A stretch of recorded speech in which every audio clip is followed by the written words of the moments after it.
Selling your house is as easy as taking a couple of photos, putting a sign out front, and waiting for buyers to bring you a briefcase full of cash, right? No, it's not quite that easy. On this episode of Prairie Real Estate, I want to give you a 5-step plan on how to sell your own house. Hey everyone, welcome back to another episode of Prairie Real Estate, where I educate you all about real estate. On this episode, I want to teach you how to sell your own house. Yes, me, the real estate agent, is going to teach you how to sell your own house. I got a 5-step plan here. You're not going to have to pay any commissions because you're going to know all the tips and tricks to sell a house like a real estate pro. But before we do that, let's start off with another terrible joke. What's got 4 wheels and flies? A garbage truck. If you have a great joke that I can use on a future episode of Prairie Real Estate, put it in the comments below. If you like learning about real estate, hit that subscribe button if you haven't already. And if you love this video, hit that like button for me. Step number 1, how do you go about pricing your house? Because of course, that's gonna be one of the most important parts of selling your own house is getting the right price. Well, a lot of online guides are gonna tell you, phone up a bunch of real estate agents, have them come over, give you an opinion of value, average them out, bang. That's how you price your house. If you're not gonna use a real estate agent to sell your house, don't call one to come over and give you an opinion of value. There's 2 problems with it. First off, how would you like it if somebody came to your business, used your knowledge, your skills, your product, with no intention of actually paying to use your product, your knowledge, your skills? You probably wouldn't like that very much. But second, probably most important, if you have a bunch of real estate agents coming over, they know that they're gonna be competing for that listing. Even if they're not sure if they're gonna get that listing to sell your house, well, they might give you an opinion of value that's higher than what it's actually worth because they want to make sure you're happy and excited and go, yes, if I hire this guy, I'm gonna get $1 million for my house. Well, that's maybe not the most accurate way to price your house. When selling your own house, this is a step that I think everybody should take. That is hiring an appraiser. It's gonna cost you probably about $500 to have an appraiser come out and give you an opinion of value. But unlike a real estate agent, they're not gonna have the temptation to price that listing higher because they want to have that house up for sale. So they're not gonna overpromise and potentially under-deliver there, but they're also gonna measure the house top to bottom, make sure everything is accurate. And this is gonna become very important. Later on in the video, I'm gonna talk about it, but I'll just say that one of the reasons that most people that decide to sell their own house fail to sell their own house is because they have inaccurate information on their listing. The third option you have is price the house yourself. Look at past sales data, get an idea what houses are selling for in your neighborhood. How do you go about that? Well, there isn't really one single site that's gonna publish all the sale data across the entire country. So it's not like this is a one-stop shop. Go here, it's gonna give you all the pricing information. I have seen a number of sites, especially provincially, that have good idea of what places have been selling for. They have some sales data, something you have to sign up for, things like that. But there really isn't a one-stop shop. Here's what every house sold for in the neighborhood. And of course, most of that is drawing from houses that have been sold on MLS. I don't know of any of them that publish sale prices for houses that were sold for sale by owner. About 90% of houses that sell in Canada sell on MLS, so it is going to give you a pretty accurate picture if they have sales data. The only problem with using past sales to price your house is that is what somebody's willing to pay for the house in the past. If the market is appreciating or depreciating, that sales data is trailing the market. So what a buyer was willing to pay yesterday might not be what a buyer is willing to pay today for a house. Speaking of what is a buyer willing today, here's a bonus tip for you. Scope out the competition. And yes, every other house that's for sale is your competition because everybody else there is trying to sell a house to a buyer right now. And that is what a buyer is going to cross up against. They're going to look at other houses in the neighborhood. So put your buyer hat on, thinking like a buyer. Go look at those houses. How do they present? Some of the things they did well, and how are they priced?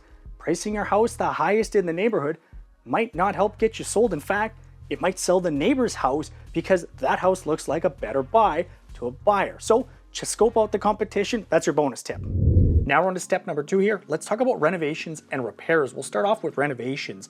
Far too often, people get caught up. Maybe they've watched too much HD TV. They're gonna do $10,000 worth of renovations. It's gonna make their house worth $50,000 more. That's usually not the way it goes. You put in $10,000, you don't even always get out $10,000 on the other end. So you've got to be really careful with what renovations you're going to be doing, because it's easy to get carried away, spend a bunch of money, and you can't always get that money out. But what about repairs? This is really important, and I guess it ties in a little bit to renovations. If you have a half completed renovation, absolutely finish that off. Then start looking at things that are maybe could be fixed up, or those kind of half finished projects that you had. Get as much of that done as possible. Fix as many things that are broken, not working properly. As buyers are going through your house, they're gonna have kind of a mental list of all the things that they think need to be upgraded, changed, or fixed. And the longer that list of fixed items becomes, the less desirable your house is. They're gonna have changes they wanna make, and you don't know what those are. They're probably gonna wanna change paint colors or flooring, and you can't adjust for that. But you can make that list of repairs a lot smaller. So that light switch that's broken, those burnt out bulbs, get that type of stuff fixed up. The presentation of your house to potential buyers is not only going to impact whether or not you sell your house, but also how much you get for your house when a buyer makes an offer. And there's 4 major components that I want to go over about presentation of a house when you've got it for sale. The first one is going to be decluttering. Second, photos. Third is going to be all the information about your house. And fourth, this is 4, I guess, what to do when you have a showing. Let's start off with decluttering. I've taken buyers through houses before, and they've said to me, wow, this house feels way bigger than I thought it would. Even though it says it's only 1,000 square feet, it feels a lot bigger. I have yet to have a buyer say to me, wow, this house feels really tight and cozy. I really want to buy this house. So make your house feel bigger than it is. Part of selling a house means you're going to have to live a little bit smaller, meaning live with less stuff.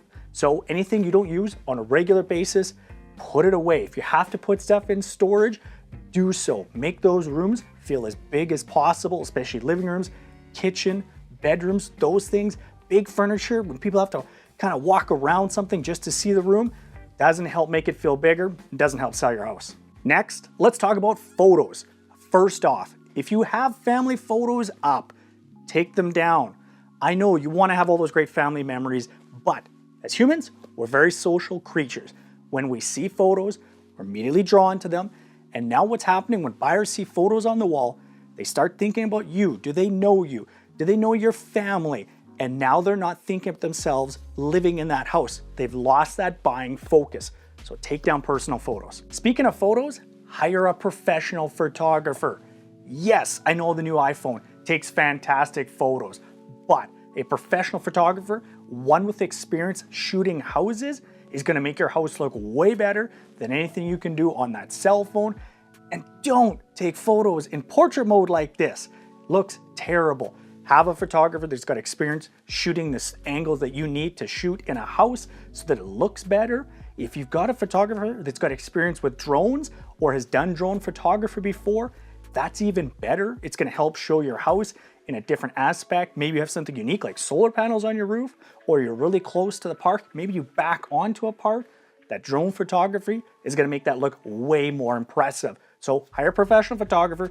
Don't use your cell phone, guys. You also wanna gather as much information as possible about your home and put it together in a way that a buyer can easily look at this information, learn as much about your house as possible, and answer any questions they have. I put together little binders like this. We have lots of information, photos in the summer if we're selling a house in the winter, put together what are the nearest schools, put together copies of your utility bills, a summer and a winter month. That's a common question that buyers have. If you've done recent renovations, before and after photos, anything like that, any recent contractor stuff you've done, built a deck, all that type of stuff, put that information in there. The buyer can grab this binder, flip through it, get a lot of questions answered. The more questions they have answered, the less doubts they have about the house, the more likely you are to sell that house. Last part of presentation is how do you present your house when a buyer comes to see it? These tips will make a big difference whether or not a buyer is interested in buying your house, and they're really, really easy. They don't cost you anything. First one, leave the lights on, especially important if the showing is gonna be happening at night. With all the house lit up, it feels way more warm and inviting. That right off the bat is gonna make the buyers feel a lot better about your house. Once they're inside, if you've got the TV on, playing some music, that as well helps set the mood, kind of calms everybody down. Again, makes it feel more homely and inviting. Step number 4, let's talk about market exposure. How are we going to make sure that a buyer knows that your house is for sale? Well, put the sign up in the window that says for sale and put an ad up in the newspaper, right? Nope. Got to do a little bit more than that. Today we're in a modern era. People are going to be looking on the internet, and where they're going to be finding most of their listings is through MLS, multiple listing service. So you want to make sure that your house is on MLS because that's where the most buyers are looking. And no, you don't need a real estate agent. You don't need to be selling your house with a real estate agent in order to put your house up for sale on MLS. There are a number of companies that will put your house on MLS. They'll charge you a fee to do so. You're on your own from there, but your house will be on MLS. Now, you want to make sure that that information is accurate. I talked earlier about getting an appraiser because they're going to measure all the house and they're going to make sure all that information is accurate, all the details they're going to list in their appraisal. This is really important to getting your house sold. I have seen a lot of for sale by owner listings that have inaccurate or they're incomplete with the information, and that makes it less appealing to buyers, or it might not even show up in the right search in the first place. You want to price your house at $1.4 million, but you accidentally put in $14 million, that's going to make it really tough to get it sold. I've seen houses that have a garage very clearly, but in the information, it's not listed as having a garage. So if that buyer has in their search criteria garage, and you don't list it as having a garage, even if it shows it in the photos, that's not going to show up in their search results. So make sure when it's on MLS that you've got the most accurate and filled in all the information to that listing. You can also use social media to your advantage. When you've got a house that you're going to have up for sale right away, put one of those coming soon posts. You never know who's looking. When it's up for sale, put up all those great photos on there. Ask your friends to share them to all their friends. Get as many eyeballs as possible on that listing. Because again, you never know who's looking. The house that my wife and I ended up buying, she saw it as a coming soon post, sent it to me and said, hey, I think we got to take a look at this house. Yeah, that's right. The realtor didn't even find his own house.